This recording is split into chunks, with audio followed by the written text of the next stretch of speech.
offseason where Kyrie Irving bragged about finally having a teammate that he trusted to take a clutch shot with the game on the line. He and Kevin Durant both had their chance against the Wizards on Sunday night. However, both stars missed potential game-winning shots in the closing seconds, and the Nets dropped under 500 for the first time this season. So, Shannon, what was your reaction to Kyrie and KD missing these last-second shots? I'm like, what? Now, this is what Kyrie said. Now, I had a little meme, and everybody, there have been a lot of players that's been jumped on my little timeline about my meme. Yep. But this is what Kyrie said. Kyrie said, this is the first time in my career I can look down there and be like, that mofo can make the shot, too. That's what he said. That's what Kyrie said. That's what he said. And I wasn't talking about LeBron. Bro, you played with LeBron for 3 years. Went to 3 finals all 3 years. Saw him make clutch shot, game-winning shot. So I'm not surprised, Skip, this notion.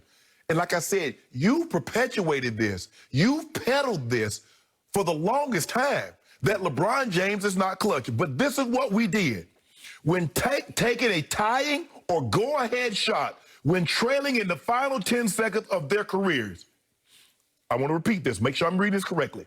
When taking a tying or go-ahead shot, when trailing in the final 10 seconds of their careers, Kyrie Irving is 25%.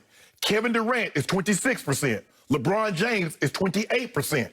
This notion that you have perpetuated and somehow convinced the mass public that LeBron James is unclutch and Kyrie Irving and Kevin Durant is more clutch is just not true based on the numbers. Men will lie.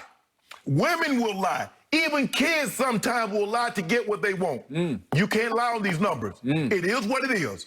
LeBron James has made more game-winning or game-tying shots in his career than Kevin Durant and Kyrie Irving. But he's also played way longer than either. So his percentage should be lower. Since he has missed the most late shots of anybody ever. But let that sink in. But he got a higher percentage. So he can't be that bad if his percentage, you taking less, but your percentage is lower than me and I've taken more. Shouldn't it be the other way around? But I just want to know one thing.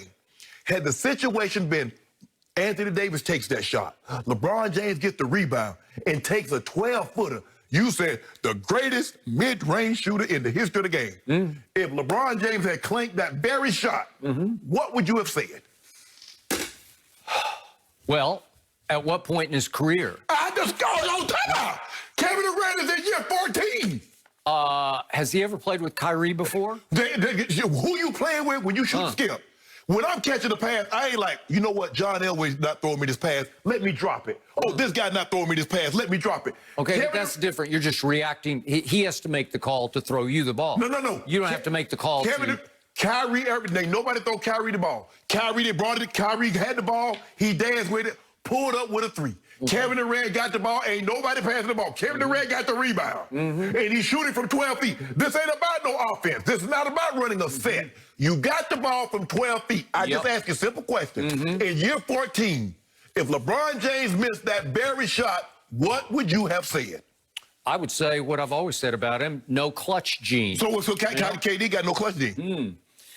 All I know is I watched Kyrie Irving in a Game 7 at Oracle against the Warriors win LeBron a ring by making a last shot that won the game. So we're not gonna do it. So we're not gonna do anything about that 8-0 run that LeBron went on by himself when they were down. We're not gonna do anything about that in the fourth quarter. He's really good at that, but Kyrie is really good at that. What about that block? Okay, why did Kyrie say what he said? The quote that you read. Kyrie said the earth is flat. Okay, the point was, what he didn't say in that quote spoke volumes with high volume because he did not mention LeBron. You would have thought he would say, other than LeBron, to end the quote. Right. No, but he didn't say that. He left him out because he does not believe LeBron is a last shot taker-maker. Just because you don't believe it doesn't make it true. Okay, I'm just telling you, he knew what... Kyrie is not anybody's fool about this. He's a smart young man. I know he's got some wacky theories, but he's got depth to him. Yes. He has high IQ. He has high intellect, and he knew exactly what he was saying. That's the first time in my career where I got to look around and say, wait a second, that guy can make that shot just the way I can make that shot. My thing is, and people thought I was taking a shot. I'm not taking, I understand. Nobody, Skip, if you take those kind of shots and you make 30%, You were all world. This notion that people make 50 and 60% of game tying and game winning shots. Nobody does. Nobody Jordan does. didn't. And so people thought I was taking a shot at K. All I'm saying is what Kyrie said. Okay. Is that they can make those shots. Okay, that was your time. Had LeBron missed that shot, okay. I don't know how many guys. Obviously, Kevin Durant's first go-around with the Warriors. Yes. After he joined forces with the team that he had down 3-1 in Oklahoma City. In Game 3, in the Kings Palace up in Cleveland, Kevin Durant made the shot of shots. He shot a three right in LeBron, like he just walked right into a three right in LeBron's grill and made it, and it won the game. It flipped the game, okay? So that's when I sat back and said, wow, that's a big-time shot. He made two, and he followed up even though they were ahead the next year, he made another big shot. But, Skip, you're talking about two shots. How many of those has he taken? Okay. That's what, see, when LeBron make that game winner against Orlando or the Chicago or Indiana or Toronto, nobody mentioned that. Okay, now, Kevin, Kyrie are thrown together. They're playing together for the first time as Brooklyn Nets. And I will give you this. They have been a disappointment so far after a sensational 2-0 start. Now they're playing high-level defense. They're playing detonating defense to start with. Yes. All of a sudden, they started resting on their laurels, and they're not playing with the passion on defense that they used to. So they have fallen to 3 and 4 because they've lost 4 out of 5. You told me that you call him Antony because there was no D in his name. He's the assistant coach. And what did they? And Steve Nash is. His prodigy. It was his guy. Yeah. Right? So what did he always preach? They're gonna outscore everybody. That's what he had. That's what he tried to do in Phoenix. That's what he tried to do in Houston. Everywhere he's been, he's always tried to outscore. Okay, I got it. So first-year head coach, first-time ever head coach, Steve Nash, not known for playing defense, continues to say, I want them to figure it out. Well, what did Kyrie say just a few weeks back? He said, we don't really need a coach, right? Okay, so Steve Nash is kind of going with the flow like, I'm going to stay out of the way here. I'm going to let them slowly but surely figure it out. See if they get thrown into these last-second shot situations and see if they can figure out how to play off each other. Well, right now, and I watch every Nets game, in the closing situations, they're looking at each other like, are you going to do this or am I going to do this? Which is not the way. You need to have a plan. You need to have something that will work, that you can fall back on if they double one or don't double the other. You need to know where to go. So think about what you saw in Golden State. Every big shot that needed to be made, who had the ball in their hands?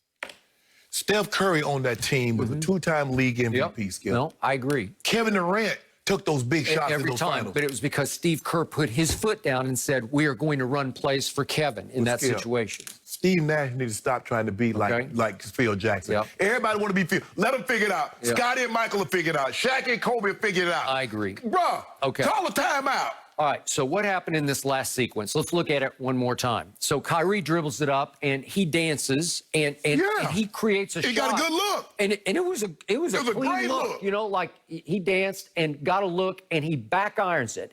And then TLC goes up and back taps, shocking Kevin Durant, who's completely caught off guard because he thinks the game is over once Kyrie back irons it. He is not ready to shoot this shot, but it gets tapped right back to him. And he shoots an awkward leaning sideways jumper that he wasn't ready to create. He did not have it in his mind. He thought the game was over. I remember LeBron took one of those shots, and it hit the back rim. You like, LeBron, you hit the back rim, so what happened to the front of the rim? When has LeBron ever taken a mid-range jump shot in his life? Don't do that, Skip. I mean, he takes those fallaways, but... And make them. Yeah. And make them. Because he's like Mike. Mike. You see them threes? How many game-winning threes has Mike hit in his career? In 15 years, how many? Do I need to tell you how many my guys hit? Who you want with the ball in his hands late in the clock? I think I'll take Jordan. You see what you've done? Well, even though LeBron has a better percentage making those shots, you still want Jordan to have the ball. What happened at Utah in Game 6 to close out his real career? What happened? That's no real career. He just said, I'm going to go steal it in the corner from Karl Malone. I'm going to dribble it all the way up. Pippen's going to be over on the wing saying, I'm open. And he's going to go.